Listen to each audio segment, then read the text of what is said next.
యొద్దకు వెళ్ళిన తర్వాత నాతాను ప్రవక్త అతని యొద్దకు వచ్చినప్పుడు అతను రచించిన కీర్తన.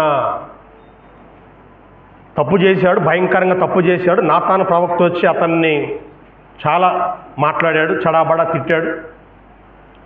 అప్పుడు ఆయన మారు మనసు పొంది ఈ కీర్తన రాశాడు. 51వ కీర్తన మారు మనసు పొందిన తర్వాత రాసినటువంటి కీర్తన. 2 మాటలు మనం చదువుదాం. 2వ వచనం, నా దోషం పోవునట్లు నన్ను బాగుగా కడుగుము, నా పాపం పోవునట్లు నన్ను పవిత్రపరచుము. నా అతిక్రమం నాకు తెలిసే ఉన్నవి, నా పాపం ఎల్లప్పుడూ నా ఎదుటనున్నది. చూడండి, ఆ విధంగా ఆయన మారు మనసు పొంది ఈ కీర్తన రాశాడు. అంటే దేవుని యొక్క ఉద్దేశం ఏంటంటే, మానవులంతా తప్పులు చేస్తుంటారు. తప్పు చేయకుండా ఉంటాడు అని అంటే అది అబద్ధ బోధే. మనుషులు తప్పు చేస్తారు, కానీ ఏం చేయాలి? దిద్దుకోవాలా, మారు మనసు పొందాలా. చాలామంది తప్పులు చేస్తారు కానీ మారు మనసు పొందరు.